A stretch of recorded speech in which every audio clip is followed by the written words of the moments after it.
Bon, j'en peux plus de travailler sur ce projet. J'aimerais qu'on termine au plus vite. Est-ce que tu serais d'accord pour qu'on prenne un peu de temps après le travail ce soir et comme ça on boucle, on n'en parle plus? Ah non, ce soir, je peux vraiment pas, ça va faire trop tard. En plus, j'ai promis à mon mec que je serai à la maison à 18h30 et du coup, c'est vraiment important pour moi d'être à l'heure. D'accord? Mais enfin, ça serait juste une fois pour qu'on termine. Non, non, vraiment, vraiment, je peux pas, ça va faire trop tard et je veux rentrer à l'heure prévue et puis, non et puis ça va pas passer en plus, c'est moi qui ai promis que j'entrerai à 18h30. Ah bon? Ben, dans ce cas, on peut terminer chez toi alors. On rentre ensemble à l'heure et on travaille chez toi. Ah non, non, il préfère vraiment que personne ne vienne de la maison.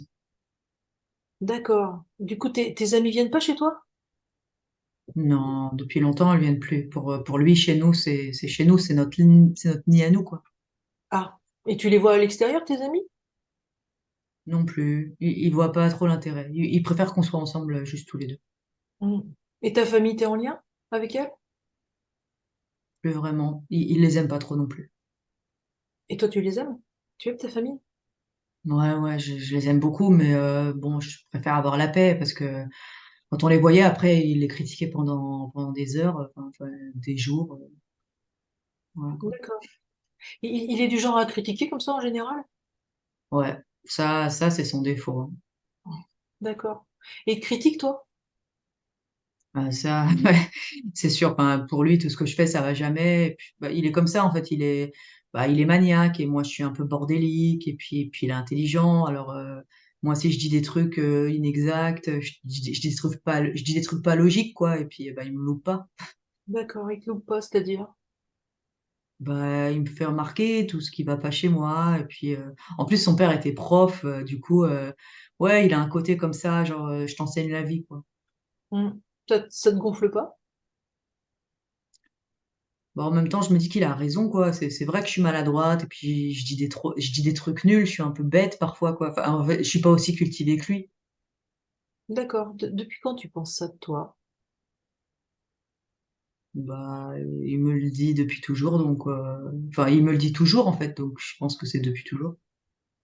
Depuis quand t'es avec ce mec? Ça va faire 5 ans. D'accord. Et il y a des moments chouettes entre vous? Ouais, quand on sort avec ses amis, c'est sympa.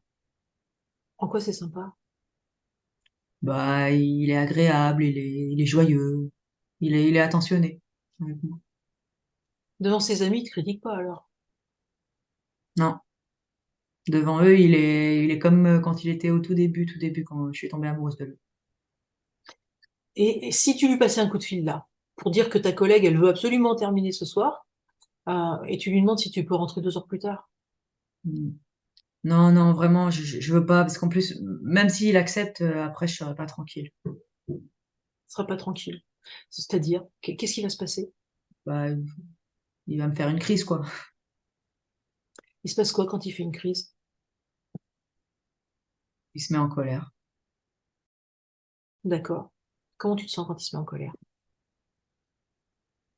Bah, ça me fait flipper, il se contrôle pas. D'accord. Il est violent parfois avec toi?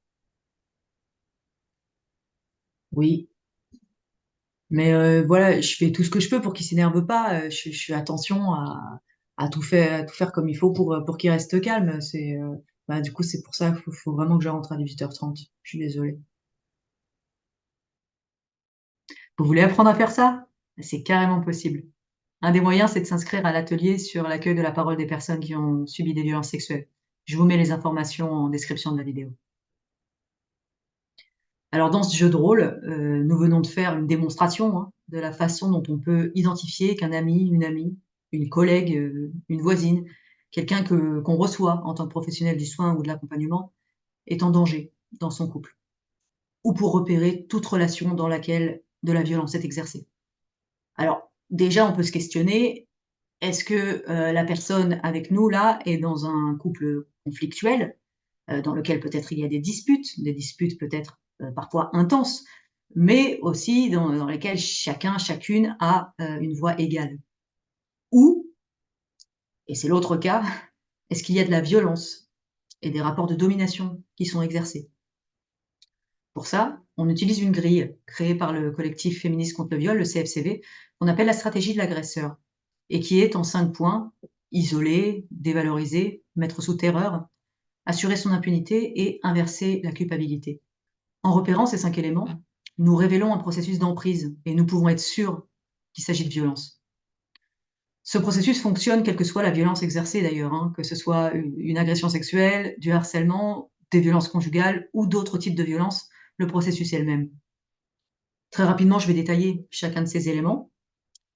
Isoler, il s'agit pour l'auteur des violences de faire en sorte que la personne ne soit plus en lien avec ses amis, avec sa famille, afin qu'elle soit seule, sans soutien et sans possibilité d'avoir un éclairage extérieur sur ce qu'elle vit. Humilier, la dévaloriser pour, qu'elle pense qu'elle n'a aucune valeur, aucun intérêt, pour qu'elle ait honte d'elle-même et qu'elle se dise: «Mais personne va s'intéresser à moi, personne ne va m'écouter» et donc qu'elle n'aille même pas chercher de l'aide. La mise sous terreur, alors ça sert à l'empêcher de penser, à l'empêcher de se défendre, à l'empêcher de demander de l'aide. Parce que quand on est sous terreur, quand on a peur, on est paralysé. Et ça sert aussi à obtenir sa docilité. Parce que quand on est sous terreur, on obéit. Et à un moment même, on devance la volonté de l'autre. On n'attend même plus les consignes. Établir son impunité, alors ça consiste à recruter des alliés et à donner à l'extérieur, l'apparence de quelqu'un de cool, l'apparence de quelqu'un de charmant, de gentil, de sympa, de façon à ce que si elle le dénonce, bah, elle soit pas crue, elle soit pas crédible. Et enfin, inverser la culpabilité. Là, l'idée, c'est de transférer la responsabilité de ses actes sur la personne qui les subit. En gros, quoi qu'il fasse, c'est de sa faute à elle. Alors bien sûr, une fois qu'on a identifié que la violence est exercée, il va falloir agir pour mettre la personne en sécurité. Comment faire? Alors c'est pas l'objet de cette vidéo, mais brièvement, si on n'est pas formé soi-même, on peut s'adresser à des associations spécialisées, comme le CFCV, pour demander des conseils juridiques notamment, ou inviter la personne directement à les appeler. On peut aussi se former, apprendre comment accompagner quelqu'un qui est dans une situation de violence. Lorsqu'on a identifié qu'une personne est dans une situation de violence, et si nous avons appris à le faire, nous allons pouvoir peut-être l'accompagner à en prendre conscience, notamment en décryptant avec elle la stratégie de l'agresseur. C'est le travail que font les assos. Il s'agit d'aider la personne à comprendre qu'elle est prise dans des mécanismes de survie et aussi de lui donner un repère social. Ce qu'elle subit n'est pas acceptable. Il n'a pas le droit d'exercer cette violence. Ce n'est pas de sa faute à elle. Avoir subi des violences conjugales, c'est un traumatisme et on peut le désactiver par des séances d'accompagnement au déploiement. Et on peut aussi, lorsque la personne est encore dans la situation des violences, en désactivant les traumatismes de son passé, permettre qu'elle retrouve les ressources psychiques nécessaires pour s'en extraire.